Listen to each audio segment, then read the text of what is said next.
21 hari. 21 hari ya, Sob, ya.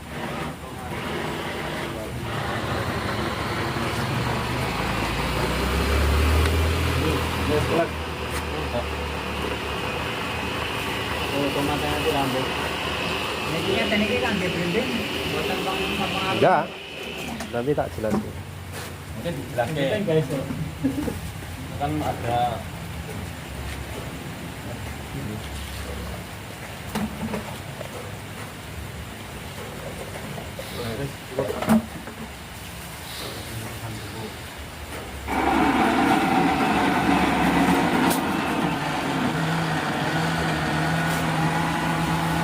Bismillahirrahmanirrahim. Assalamualaikum warahmatullahi wabarakatuh. Waalaikumsalam.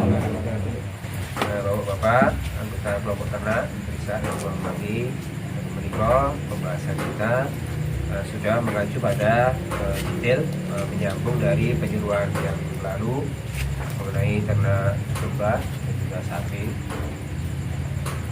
Saya review, mungkin yang kemarin ada yang nggak hadir, dan kita sebelum ke ternak, alangkah baiknya kita untuk melengkapi ilmu dulu supaya tidak kita terlanjur berjalan apa adanya, menggunakan modal yang besar tapi ternyata jalannya salah, kerugiannya terlalu banyak karena riskan kematian. Dan kenapa kita beternak? Alasan kuatnya adalah karena sekarang sektor pertanian kesulitannya tinggi sekali bisa menghasilkan. Jadi kita sekarang sudah mulai mengambil usaha-usaha sampingan yang masih bisa dijalankan, yang masih bisa menguntungkan. Nah, kemudian dari peternak juga kita memilih, kalau ternak-ternak kecil seperti ayam, unggas, itu ikan, ternyata juga tantangan alamnya terlalu berat. Jadi banyak kematian, banyak kerugian juga. Jadi kita mengambilnya di ternak besar, kambing dan sapi. Kemudian setelah kita melengkapi ilmunya, kita mulai untuk mengatur perkandangan, yang mana kita harus survei ke teman-teman yang sudah berjalan baik. Caranya seperti apa, sekatan-sekatannya, seperti bersalin, untuk ngawinke, kemudian untuk misal sapian dan lain sebagainya. Dan untuk bunting-bunting kita beri sekatan yang juga untuk kumbaran. Dan kalau untuk bersalin, kalau kita anjang, kita pakainya yang papan, yang warning tidak apa-apa. Atau kalau di tanah kita usahakan peluruan, karena banyak kendala kalau susunya nempel ke tanah kotor itu biasanya nanti kena mastitis dan lain sebagainya. Kemudian yang belanja yang nggak kalah penting yang saat ini kita akan bahas adalah mengenai probiotik. Asal usul probiotik ini, ide penemuan probiotik untuk aplikasi di peternakan ini adalah Dr. Teruo Hyuga dari Jepang. Itu berpikir gitu, sapi, kambing, ruminansia itu giginya tidak ada taringnya, tidak ada, bahkan hanya bawah aja, atasnya nggak ada. Itu kok bisa bahan makan rumput jerami yang ulet, seratnya tinggi, kok bisa hancur gitu kan. Yang kedua, hanya rumput kemudian hijauan yang kalau kita lihat tuh kadar gizinya, nutrisinya tidak seberapa, tapi kok begitu dimakan sapi bisa menghasilkan daging, protein tinggi, bisa menghasilkan susu, ada vitamin, mineral dan lain sebagainya. Itu ternyata ada apa di dalam perut sapi itu, dalam perut ruminansia itu, kambing dan lain sebagainya. Nah, setelah diteliti di dalam rumennya, lambungnya itu dikeluarkan, diteliti, oh ternyata ada mikroba-mikroba yang bisa mencerna barang yang ulet bisa menjadi hancur, terurai, dan juga dari senyawa-senyawa seperti karbohidrat, kemudian sumber protein dan lain sebagainya itu bisa diuraikan, bisa diserap dan bisa menjadi asam amino yang nantinya akan menjadi muscle, menjadi soft tissue, menjadi jaringan otot, menjadi daging, dan juga bisa menjadi susu. Nah, begitu diuraikan, diteliti, oh ternyata mikrobanya itu ini gitu kan. Kemudian sama beliau dikultur, diperbanyak. Kalau kita aplikasikan, kita minumkan lagi ke ternak, dia akan memperkuat pencernaan di dalam tubuh ternak itu. Berarti kalau ada pertanyaan, ini aman nggak untuk sapi bunting, aman nggak untuk cempe, ya, mulai makan dan lain sebagainya, untuk penggemukan, aman nggak kalau banyak dosisnya gitu? Berarti itu aman, karena memang ini asalnya dari ternak itu sendiri kan. Nah, dikeluarkan, dibiarkan, kemudian dimasukkan kembali. Berarti kalau di dalam pencernaan itu mikrobanya kuat, selalu kuat terjaga. Berarti pertama, apa yang kita berikan makanannya itu, pakannya itu akan terurai dengan sempurna. Kemudian nutrisinya bisa terserap dengan sempurna. Berarti apa yang kita beli atau yang kita ngarit, yang kita kehilangan tenaga waktu itu maksimal, optimal terserap. Itu yang pertama, kita nggak buang biaya. Kemudian yang kedua, kalau dia terserap maksimal nutrisinya, berarti kotorannya itu tidak mengandung nutrisi. Kalau kotoran tidak ada nutrisi, berarti tidak ada kuman yang akan memanfaatkan berkembang biak di situ. Artinya apa? Berarti kotorannya tidak akan menimbulkan bau. Dan ini akan menolong kita yang ternak-ternak, mungkin lokasi kita padat dengan pemukiman. Gitu. Dan kalau dicoba memang nggak bau. Kadang-kadang yang memang ininya kuat, pemakaian ininya, empatnya teratur, tertib. Itu kalau sudah berjalan sebulan gitu, dia akan menjadi rakus, jerembok. Kemudian nutrisinya terserap baik, itu gemuknya pasti juga cepat. Kemudian dia juga pasti tahan penyakit. Kemudian kotorannya tidak bau. Dan pada perkembangan selanjutnya, aplikasi dari mikroba ini tidak hanya untuk ternak saja, bisa digunakan untuk environment juga, dan untuk lingkungannya, untuk nyemprot peralatan kandang, nyemprot kambingnya sendiri gitu. Jadi kalau ada kuman-kuman penyakit yang nempel-nempel di badan itu bisa dibersihkan, dimakan sama dia. Kemudian untuk septic tank WC kita itu juga bisa kita aplikasikan untuk septic tank. Supaya apa? Supaya bisa diurai. Jadi kalau yang keras-keras, kotoran padanya bisa langsung diurai, cair. Nah, kalau caranya pasti ngeremes keluar itu hidupnya cair terus. Jadi kita selamanya nggak akan nyedot WC, mampet, nggak akan mampet. Jadi aplikasinya gimana? Nanti untuk di aplikasinya bisa kita jelaskan. Kemudian untuk pengolahan limbahnya supaya nanti juga kandungan-kandungan yang ada dalam limbah itu, dalam kotoran kambing itu, kalau dia membawa patogen, dia akan diserang, matikan. Dan kalau dia ada nutrisi, ada unsur-unsur senyawa, entah itu nitrogen, ureum, dan lain sebagainya, bisa dikayakan, bisa diperbanyak, bisa diperbagus. Dan biasanya wujudnya juga akan bisa terfermentasi dari yang keras akan menjadi lunak, menjadi gembur lagi, jadi lembut. Kemudian environment, dan yang tidak kalah penting, ini kalau masuk ke lambung, ikut dalam pencernaan, nanti pas di pos mau masuk ke lambung yang terakhir, dia mati. Jadi, karena terlalu asam, dia nggak tahan asam, dia mati. Bangkainya dia akan menjadi bahan sumber pembuat protein juga, menjadi asam amino, menjadi sumber jaringan otot juga. Jadi ini nanti bisa menjadi sumber pakan protein juga ini. Itulah kenapa kita harus membuat sendiri. Pertama, supaya selalu aktif, dan kita mengkayakannya. Kalau kita bahannya bagus gini, ya pasti kita jaminannya juga hasilnya bagus. Ditambah kayak tomat, nanas itu nanti kan tepung beras, susu, itu nanti akan ada tambahan mikroorganisme lokal juga selain dari mikroorganisme dari dia sendiri. Kemudian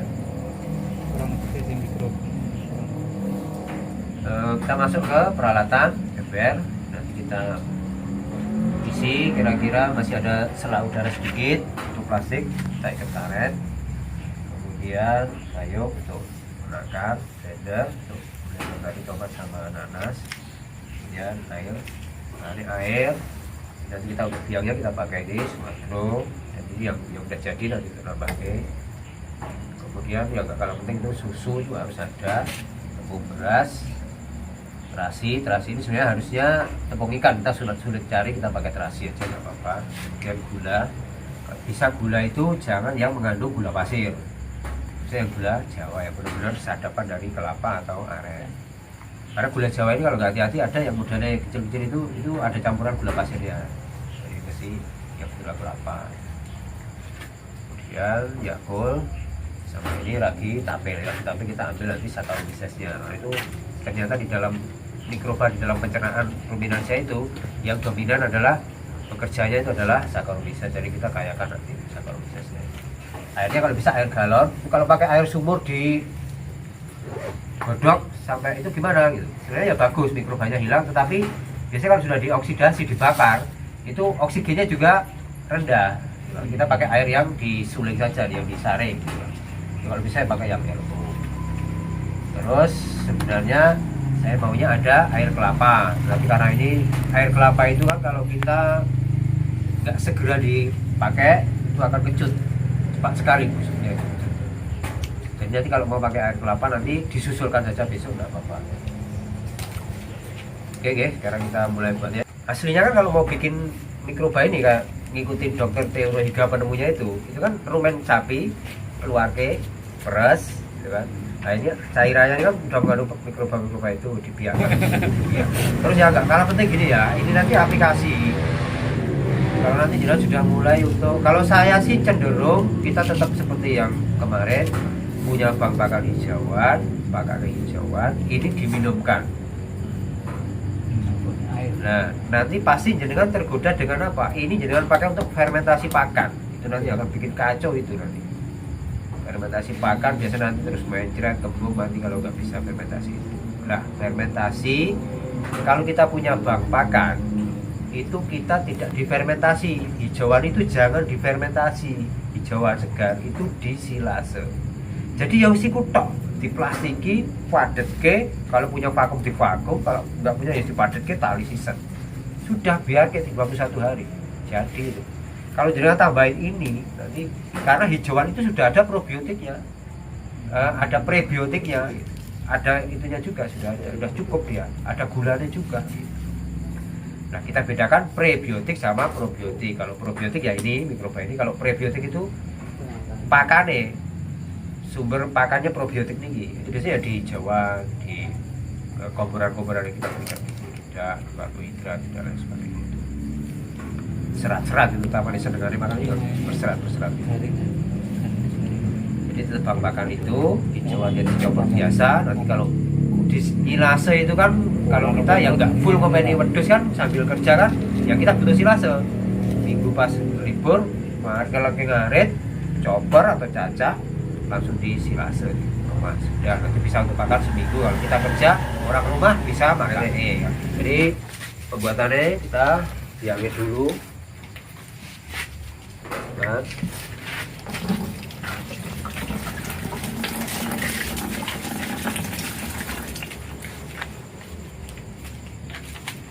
Turun, selesai.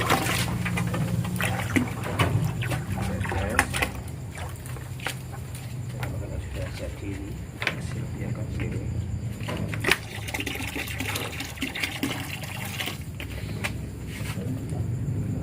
Gula Jawa. Berapa kilo berapa? Semuanya sekilo.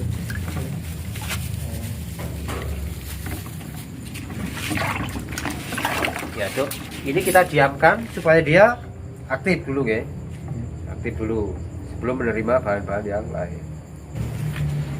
Ini harus apa?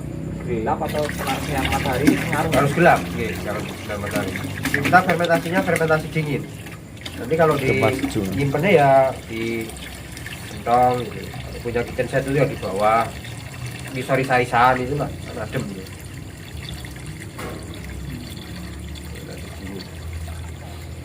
Sembari nunggu, sembari kalau ada yang mau ditanyakan. Tuh, Pak. Anu Mbak, misalkan gini, apakah probiotik itu segalanya dalam dunia peternakan? Maksudnya gini, ada orang keyakinan bahwa dipakan bahan tidak berkualitas pun ketika dikasih probiotik juga akan bagus gitu kan. Nah, karena apa dia produksi probiotik itu? Apakah itu benar gitu loh?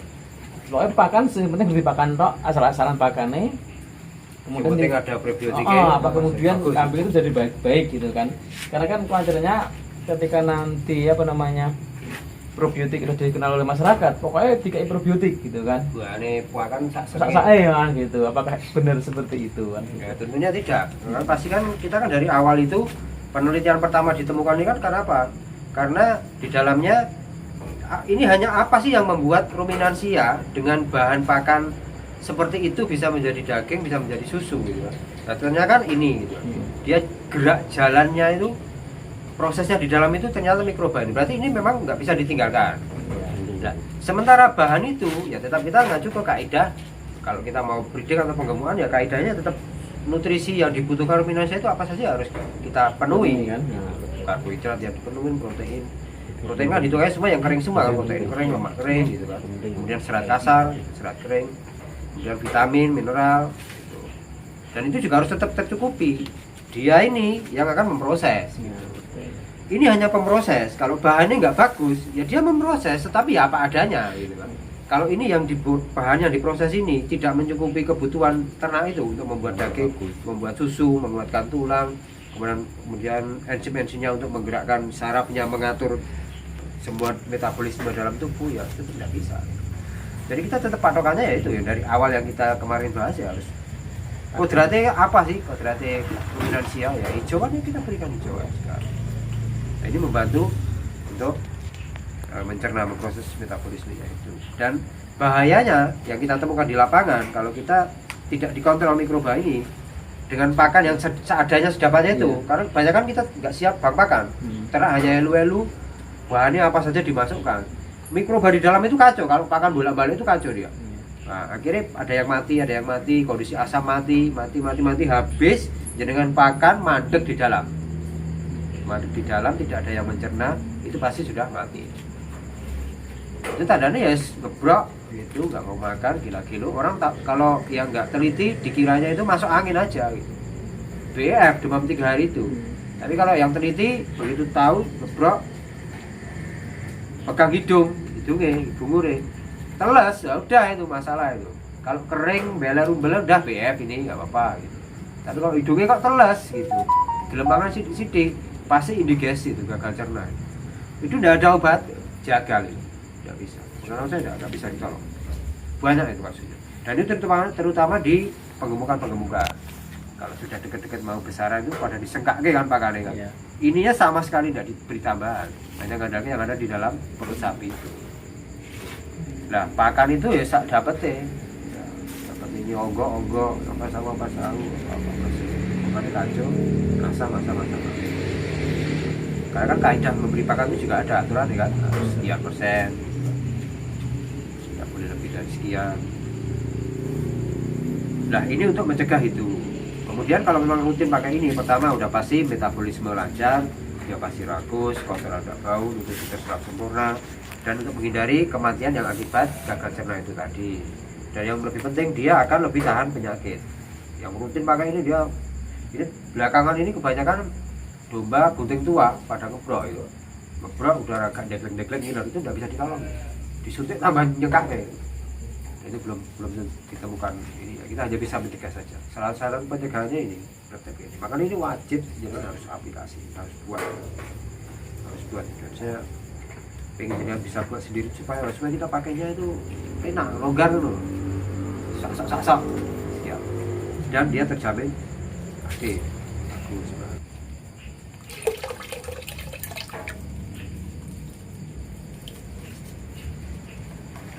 Ini yang sumber mikrobannya kita dulukan, terus rakit api.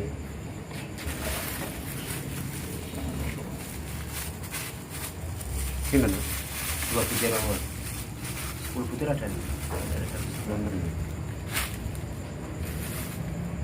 Ini Saccharomyces apa ya?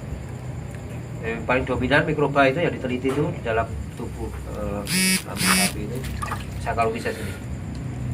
Kalau yang peternakan besar biasanya dia beli ada itu, jadi jual bakteri Saccharomyces stok itu ada. Nanti dia diperbanyak ini, dikultur gitu.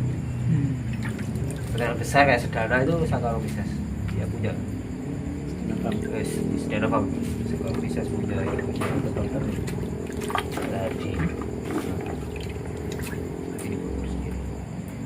Terus susunya.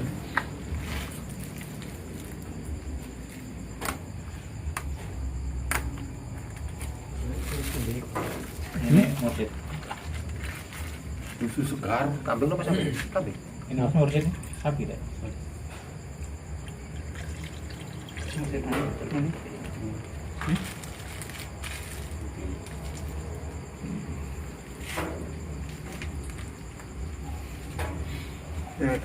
gelasnya.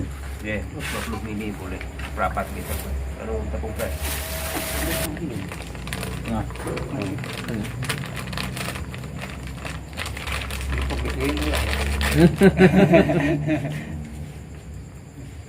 Ini ilmu mahal loh. Kudu tenan-tenan gak kayak. iya. Nanti saya tak buat kayak video. Untuk pertanian pakai juga ini. Bisa? Bisa untuk memperbaiki struktur tanahnya. Karena di tanah itu juga ternyata yang berperan penting juga mikroba Iya. dalam akar itu. Jenengan ngasih pupuk urea, pupuk kimia. Itu rangkaiannya masih N3H4.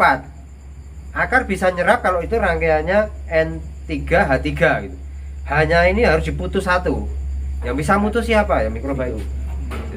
Jadi kalau jenengan sawah hanya dirabuk terus nggak pernah ngasih kompos, nggak pernah ngasih serindel, pupuk kandang, itu pasti tanah itu mikrobanya habis. Jenengan rabuk itu sebenarnya di situ ureanya, fosfornya masih banyak. Begitu jenengan semprot ini, seret gitu kan, kita kasih pasukan mikroba, jadi hijau banget itu. Dia bukannya dia yang bikin hijau, dia ngerjain itu, mencair rangkaian-rangkaian hal itu supaya bisa diserap. Nah, ini penting nanti makanya. Jadi ini semprotin tanahnya. Jangan ya kalau pas nyemprot tangki kan kita hemat tenaga sama waktu loh. Ini bisa dicampur dengan, karena ini masuknya mikroba itu kan masuknya ke tumbuhan. Mikroba jamur itu masuknya ke tumbuhan. Dia campur insektisida. Insektisida itu kan untuk membunuh serangga binatang. Ini kan tidak bisa membunuh tumbuhan, tidak apa-apa. Tapi kalau ini jenengan campur sama obat jamur, obat suket, dia mati. Jadi nggak bisa. Jadi kalau pas nyemprot walang, nyemprot wereng, ini masukkan saja, ikut. Gitu. Atau ngelengkin nyemprot ini tok kalau mau pratanam. Habis dirit, di tracer, nah, nanti mau diblebek itu semprot ini. Nah, nanti yang nguraikan jerami segala itu bisa jadi pupuk dia. Nah, dan terus netralisir yang dulunya pestisida, racun-racun tanah itu dia juga. Nanti bareng ke semprot keong. Sebenarnya enggak apa-apa. Sebenarnya kan termasuk binatang, enggak bunuh dia. Ini siriane jangan dicampur obat jamur sama obat suket, herbisida. Itu aja. Ya kan sekalian gendongnya toh, tambah ini. Itu. Kalau yang mau nyemprot ini tok ya itu.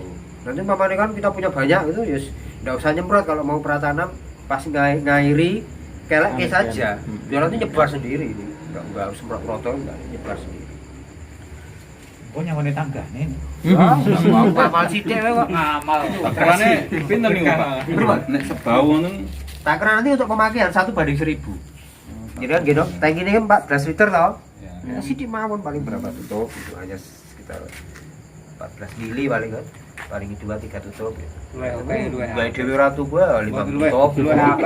Gimana setengah tangki ngono. 1:1000 lho iki kapal. Pembeni ya jenengan sak bak 10 liter, sak tutup iki 10 mili pun cukup.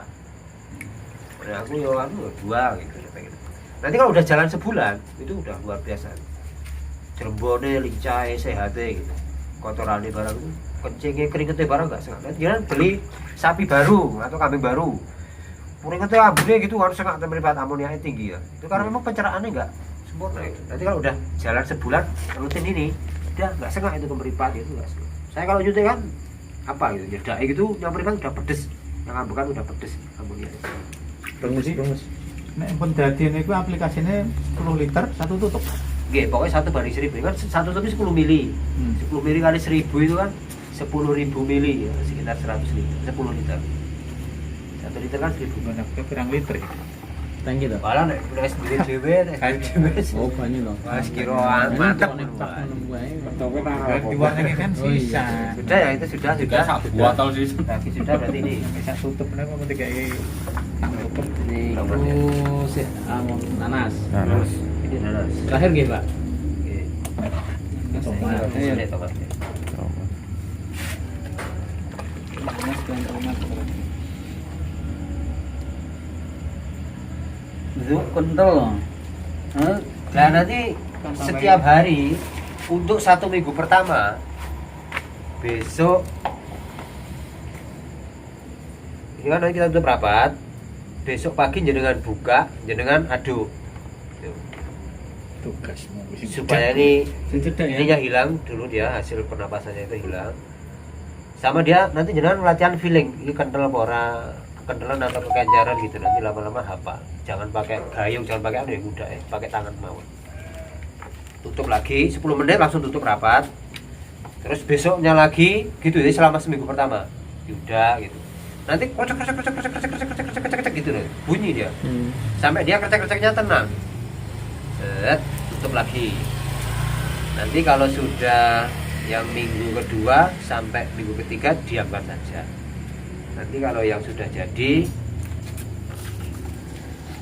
seperti ini.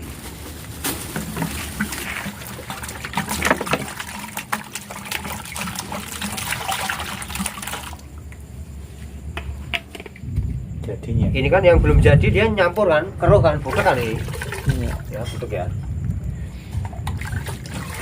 Nanti kalau sudah jadi itu ngerampul putih itu penuh, ngerampulnya putih gitu.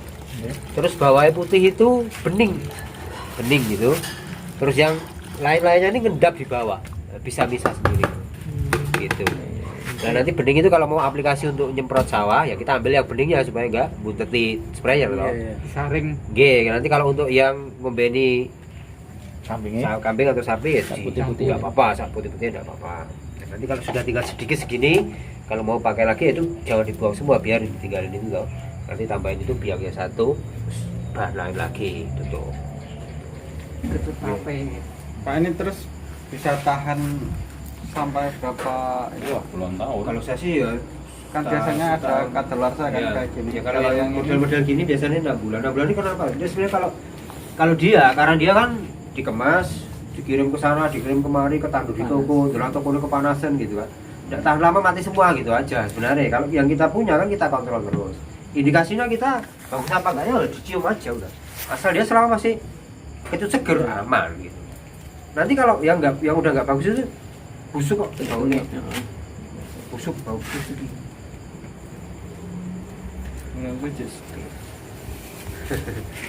Nah nanti juga selain itu untuk pembuatan, paman jangan nanti mau bikin pupuk urin cair gitu kan, pakai ini juga. Urinnya taruh sedikit, ini masuk seliter gitu kan. Nanti mau tambahin pon-pon kan, laos, jahe, kunir gitu kan, masuk. Sedangkan jangan praktek pakai yang 4 itu. Enggak mau praktek dengan panduan tadi.